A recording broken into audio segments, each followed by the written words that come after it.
Welcome back to the summit. With Nigeria transiting from petrol-based economy to agro-based economy, we have with us someone with impeccable credentials, a medical doctor, but a background in nuclear chemistry. Now, we're trying to marry all his credentials as to how they relate to agriculture. With us in the studio is Dr. JHALIL BALEWA. Welcome. Thank you. Doc, let's first break down this myth about low yield, regardless as to what effort goes into. What brought about all that? You said a myth. It really is a myth. There are several factors that we need to consider. One, our climate is such that we go from deciduous all the way to Sahel-type climate. Now, about the middle of the country, you have states like Plateau and Benue that can actually supply enough food for the rest of the country. We're not able to plant as much as we want in the Sahel because we're Sahel meaning? Near the Sahara. That much? Yes, because we're not making use of technologies, agricultural technologies that are easy for us. That is two. The third thing is that we produce enough. We get enough yield. We have terrible harvesting methods and even more horrible preservation methods. You know, recently, I think there was something in Europe where some of the Nigerian products were sent back. Some claim that it's because of the carcinogenic elements in those products. Expand on that. This is very true. There are a lot of things that are going on in our country that we don't pay attention to.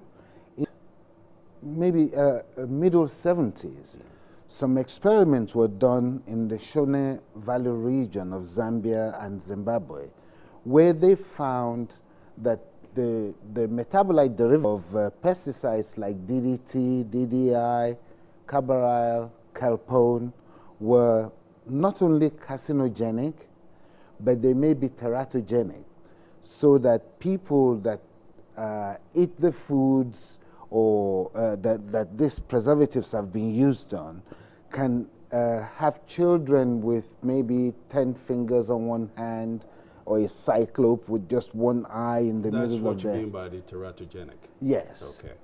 But these are carcinogenic also. Deformed, babies. Yes, okay. Babies.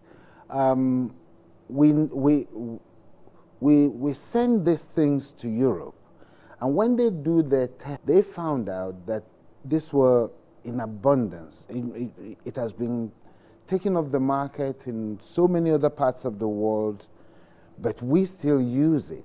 So it's a case of if you poison your people, you cannot poison ours. That's clearly there. You know, in fact, they normally say Nigeria produces enough food. Absolutely. To feed everybody. Export. Yes. At world. least in our region. In our region. Yes. Okay. So take us through the value chain as to how everything fell off. Okay. Now, if you go to any part of the world and you're looking for African yam, you will only be able to find Ghanaian yam, for instance. Ghana has about 6 species of yams. We have about 47. We cannot send it to any other part of the world because of the pesticides that we use, the chemicals. Now, Ghana has a gamma irradiation facility, 20 kilocuries. We have one of the largest Class B gamma irradiation facilities in the world that can take up to 1 million curies. It was hot loaded in 2006 with 340 kilocuries of cobalt-60 fuel. But we have not used it at all. There was some experiment with some makers of toothbrushes, and that was the only thing that was done there. Well, the people that did the experiment did not understand cross-linking of organic materials, so they put a 40-foot what do they call those things? 40-foot container. Containers, right. Toothbrushes in it. Of course, what came out was powder. A man had been running this gamma irradiation facility, definitely the largest in Africa, surely bigger than anything else that South Africa, Ghana, or Egypt has, but he's totally inept and incompetent. And that's why we have not been able to use it. It can bring up to 1.3 trillion into our economy. You talked about the gamma radiation. Yes. Now, let's look at it from a different perspective. Okay. Anything that involves radiation Yes. is usually very scary to almost all of us. Yes. How does that play in the area of preservation? Okay. Now, gamma irradiation uses very tiny little waves.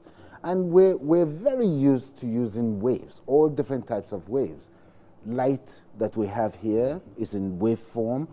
The radio is in waveform. We use are in waveforms. Microwave is a waveform. But the waves in the gamma irradiation is closest to cosmic rays, very small. So it is appropriate to use in reduction of microbes. It is also useful in giving senescence, reducing senescence rather, for fruits. That is ripening of fruits. For some things, for some fatty materials like milk, like oils, it may not be appropriate. Accepted in almost everywhere in the world. Even little Ghana, our brother beside us, has been using this, and it's a major part of their economy, and they're about a sixth the strength of what we have. So imagine if we have been able to use our gamma irradiation facility, there are so many different things that we would have been able to shape all around the world. It is capable of giving us sprout inhibition in potatoes and yams, so that we will be able to move it to the next place where they can use it. It will give us the time to be able to sell it. By the time we ship it to the Americas or to Europe, there is nothing, because the radioactivity does not touch the materials. So the foods are not radioactive at all. And there are several ways that are accepted on ways to test that, luminescence and so on and so forth. We're losing out on insect disinfectation of spices. We have so many of them. We have ginger, we have chili. Look at India. India only does spices, and people bring their spices to the world to be irradiated in India. We have a lot of spices that are unique to our country and to Africa, which we can sell.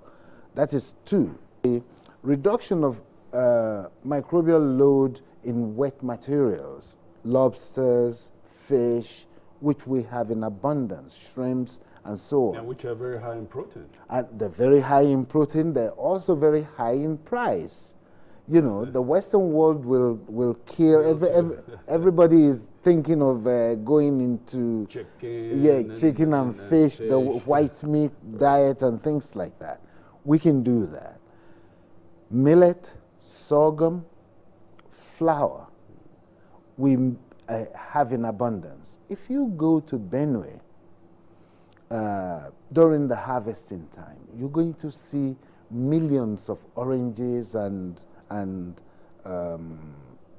mangoes, you name it, But there's just a on the sensitive farm. one I was hoping that you were going to touch on. Okay. Because one of the most sensitive products, actually the tomato. Yes. Now, from the harvesting of tomato Yes. to where it is probably used in form of the puree or when they're containerized. Right. Between then Yes. and when these are brought for containerized in a factory, Right. take us through how this Yes. could be of assistance, because that is really one of the most sensitive crops. They get actually meshed up and they're infected early. Okay, that is true.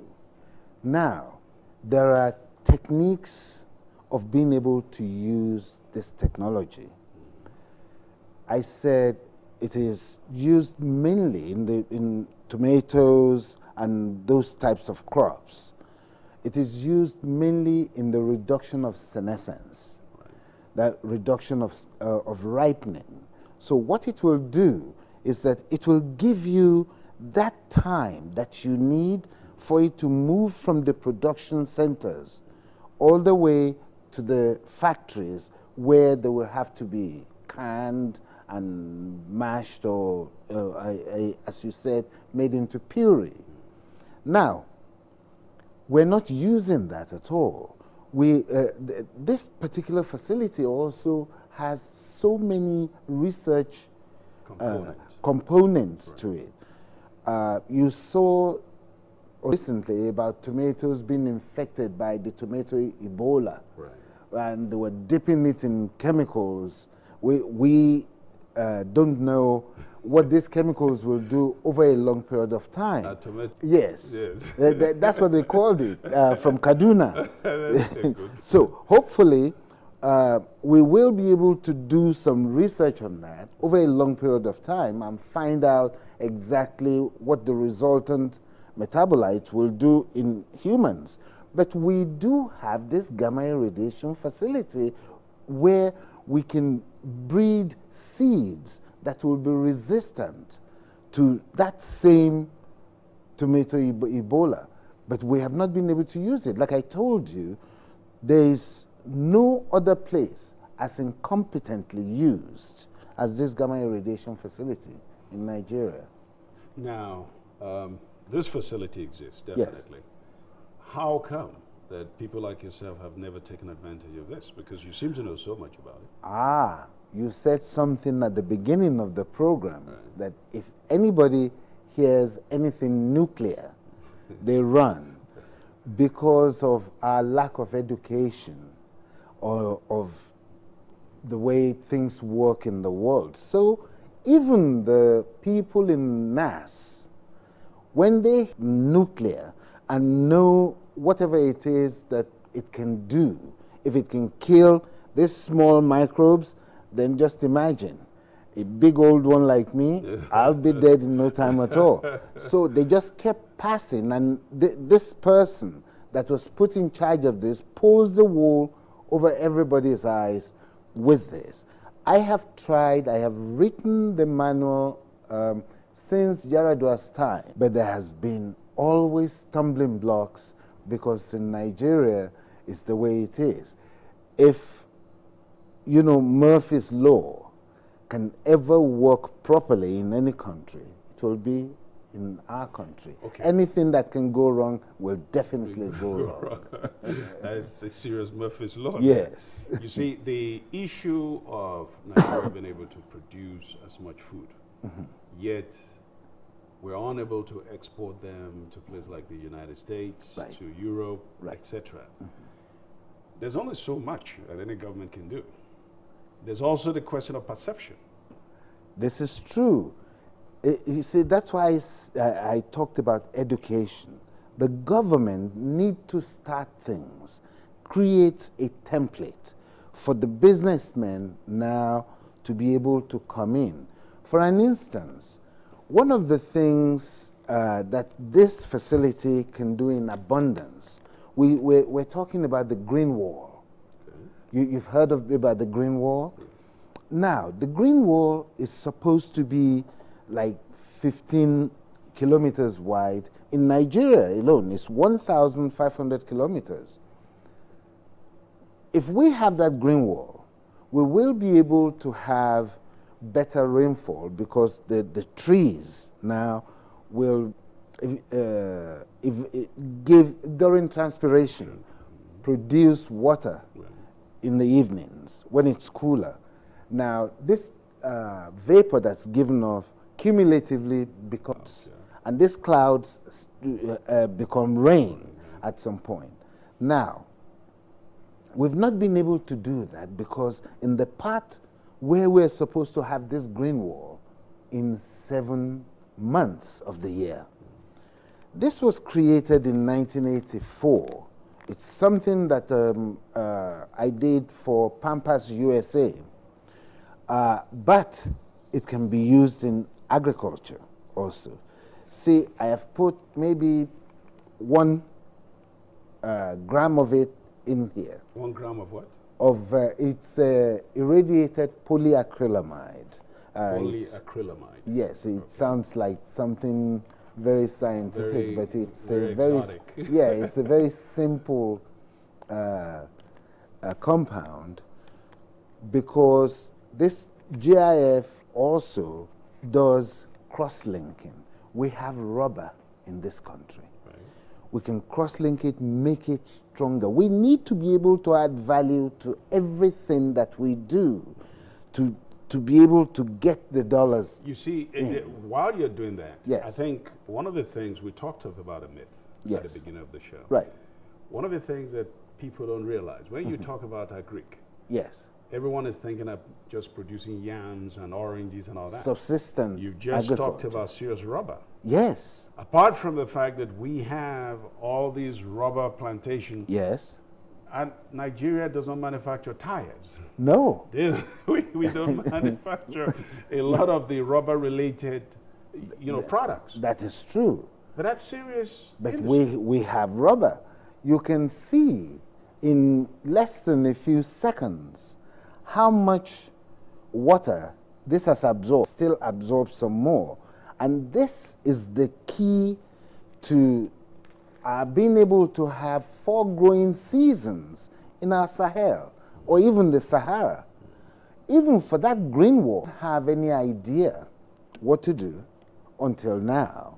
And I'm trying to introduce the government into this, that this was done by a Nigerian, little old me.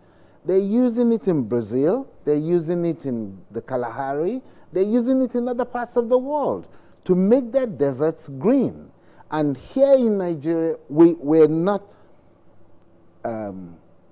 able enough. You know. Is it because we got too many green areas? I mean, No. Is it too much green? We know we have Sahara Desert there. You talk Exactly. about Sahel. Yes. Yeah. Everybody thinks it's in someone else's backyard. So most of the people that have anything to do with what the country needs usually have all the worldly comforts around themselves. So they really don't think of what we need to do of land use, of how we need to make better land use. See, it can take a lot more.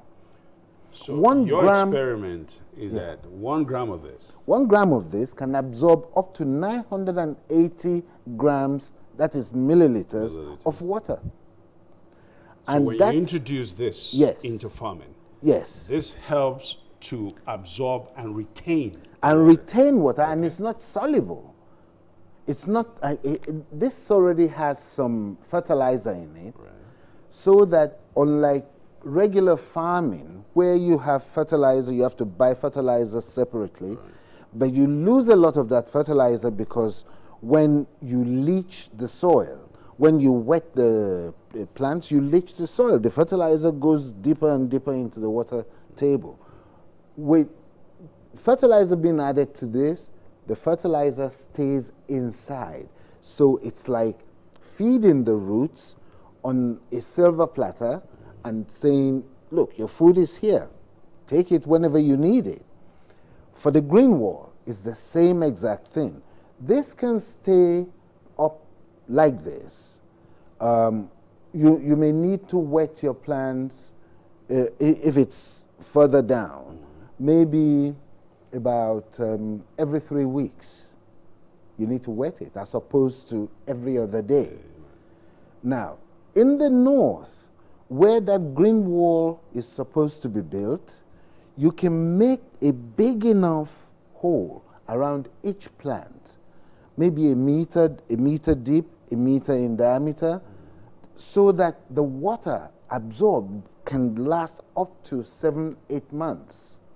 And when it starts to rain, this same Mama Jama will just keep absorbing whatever water comes, and it doesn't cause any flooding.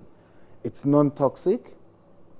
I mean, the toxicity is about 5,000 milligrams per kilogram, but you have to be insane to eat that much acrylamide. Well, we're looking at several experiments. Yeah. But there are things in which we can look at. Yeah. For example, I call it the Dubai experiment. Yes. Which is growing some of the funkiest crops that one can imagine. Right. Do they use any of these? Of course. They have to. You know, I know the obvious. Okay. Okay? Okay. However, yes, it's important for someone who has such ideas as yourself, right, to continue to water. Don't you think? I only have 2 hands. I'm pounding as hard as I can. But, you know, our problem, if you look at our universities, the reason that there is no research, no active research in any of the universities is that a lot of the teachers, the professors and things, went through a hard time at school. And so they make it really hard for the students also. So there's no progress. So if you come up with a new idea, it's a newfangled idea to them. And you mentioned something about the fear of nuclear science. Right. This is made through nuclear science. They're afraid of that. Anything new at all, people are afraid of it here. But until they start to use it and see how beneficial it is, you know, you'll be wondering. I mean, I remember in 1982 when I got my first cellular phone. It used to be like it was a massive... Yes, it was like an attaché case. Now, cellular industry didn't come to Nigeria until the 2000s. But now, the large majority of Nigerians will be thinking, how did they used to communicate before this new idea about telephony? Yes. But we knew differently. Since that time, it's the same. Thank you, Doctor. We'll go on a quick break and we'll be back with the summit very shortly.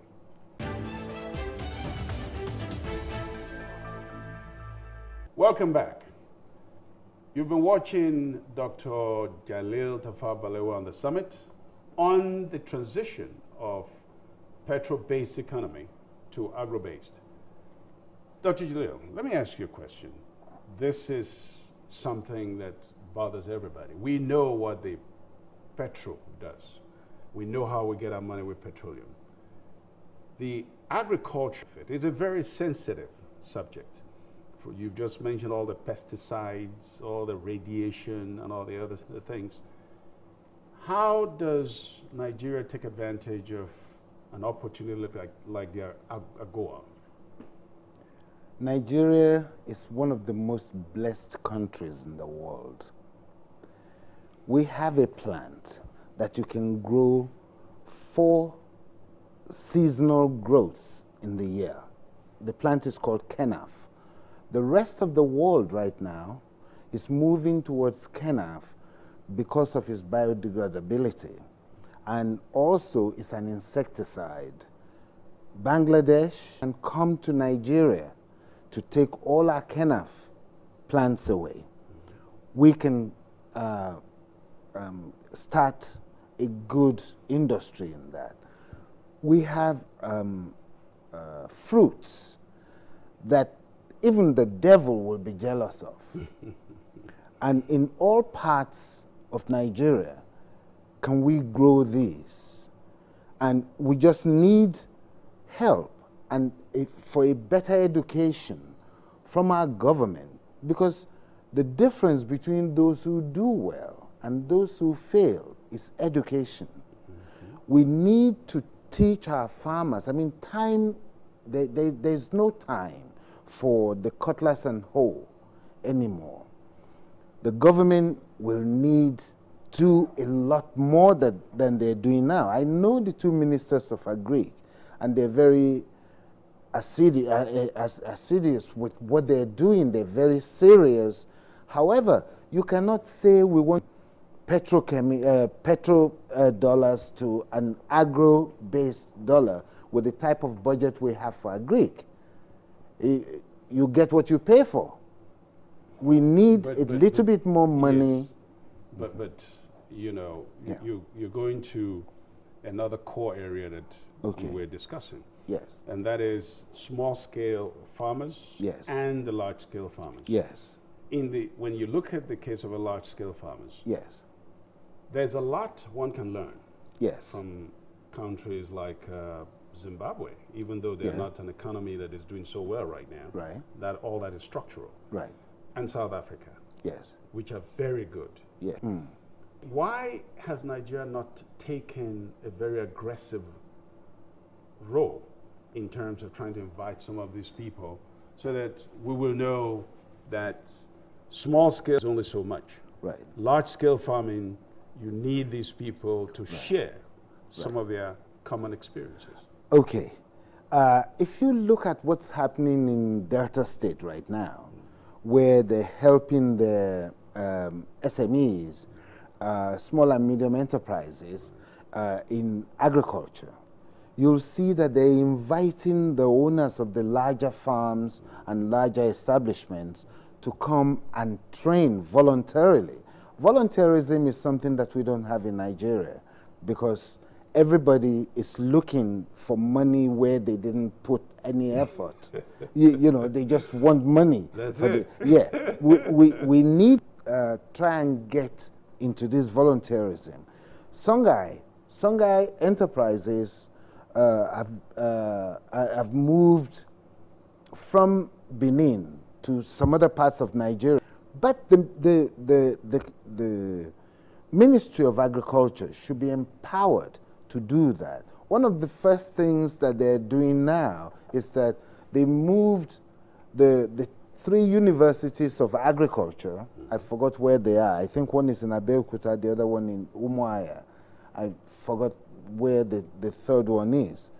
Are now being put under the Ministry of Agriculture as opposed to the Ministry of Education, which is really very strange. You would have thought somebody would have figured it out a long time ago. Right. Now, that's only a minute step.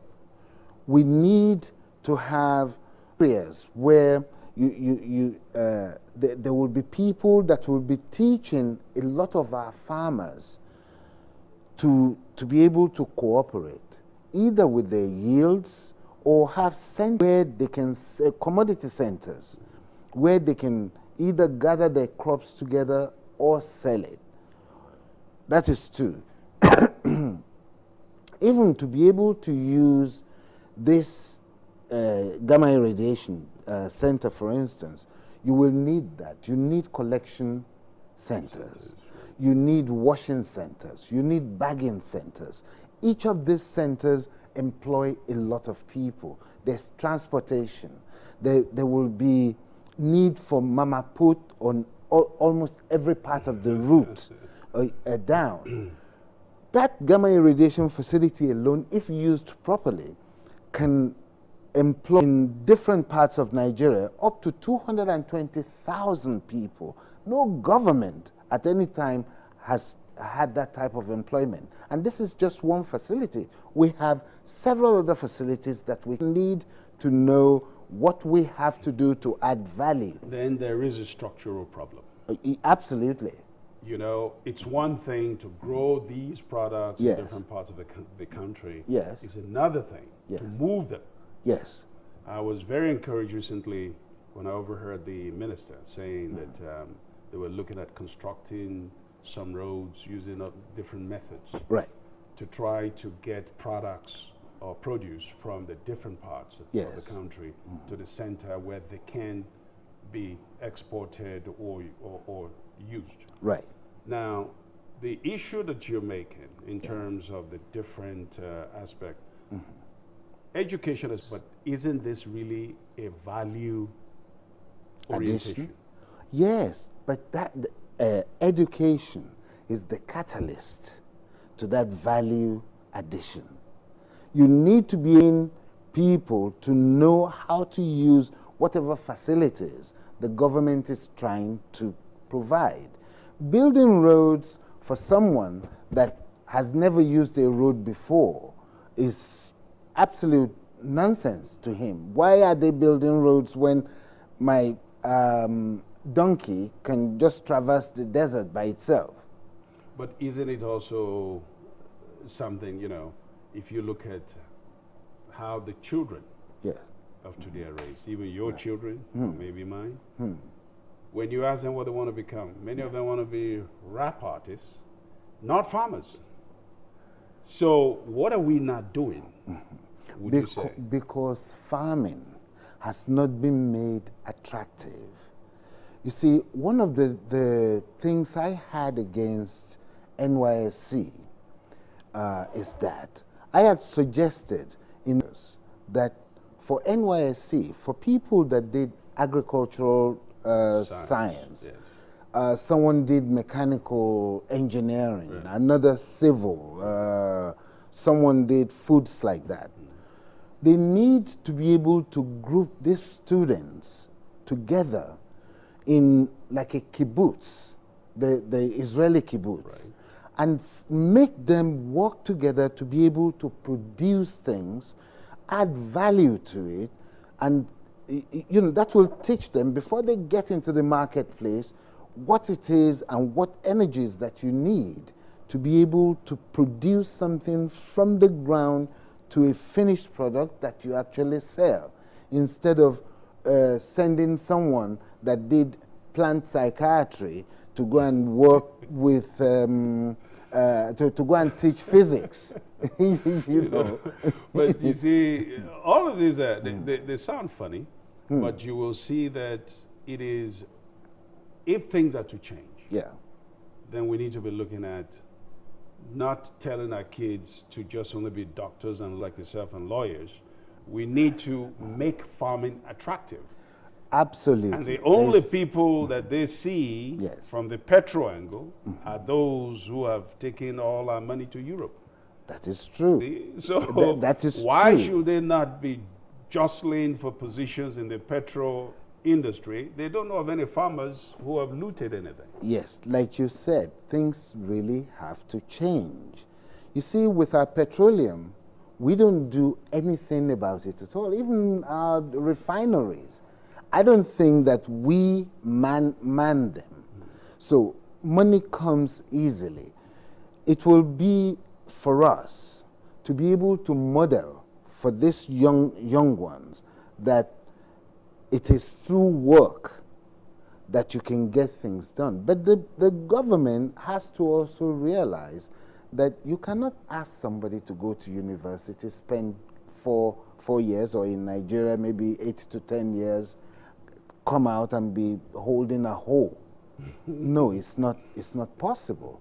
But if you remember, in front of my house is a little farm. It's only like 3 meters by 3 meters, but that's my farm. I have spices growing in there. There is nothing wrong with people starting things like that to let young children know that there is value to it, and families can do that together. But to be able to go into big-time farming, we need cooperation. It has to be in a cooperative form. We've got to be able to learn from what other countries are doing. You mentioned South Africa and Zimbabwe. There are even smaller countries. Even Kenya. Even Kenya, with they're tea. almost like a three-crop economy. Right. They got tea, they got Coffee. They got tea, coffee. Right. They also have what do you call this?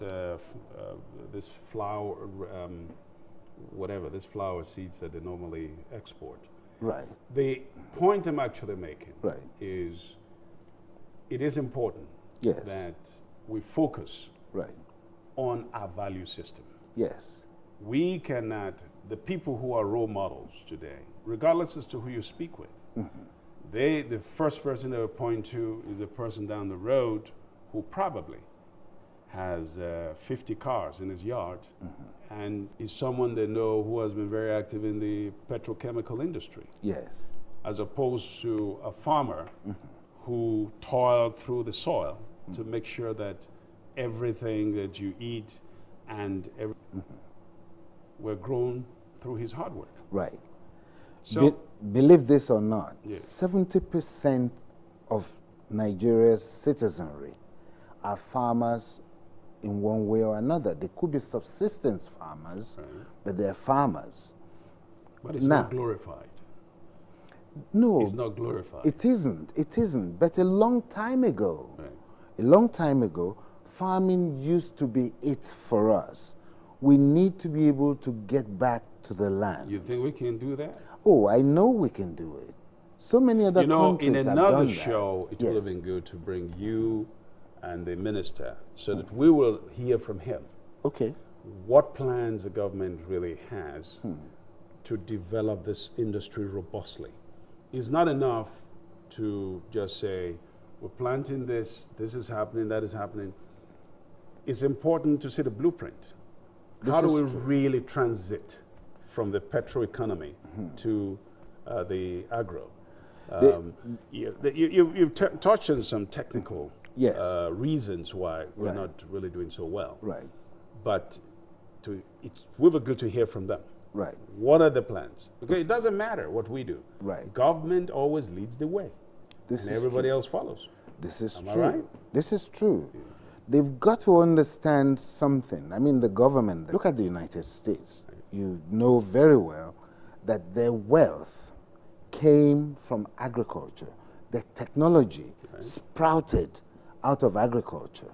We need to be able to let know of its importance and why we need farmers, and everybody need to be able to do some type of farming. Yeah. And that will instill in the young that it's a very noble thing. We've But got the to, government recently also stopped some fertilizer subsidy. That was another way of them encouraging small-time farming. Do you have any information as to Yes. or the typical corruption, is it? Yes, it's the typical corruption. It's our bane. It's a thing, yeah. Everything that can be good in this country has been corrupted in one way or another. And the fertilizer subsidy was extremely corrupt. That's why the government now certifies particular agrochemical dealer. They have to be certified, and it's through them that you can get the fertilizer that you need. And even at that, is it working? Well, it's relatively new, Okay. so the jury is still out. Thank you, Dr. JHALIL BALEWA. That was quite an interesting, nifty experiment right there. I'm sure we can use some of your information in our future shows. You have been watching our discussion on the transition from petrol-based economy to agro-based economy, and our guest has been Dr. JHALIL BALEWA, who happens to be a medical doctor and also a nuclear scientist. We thank you.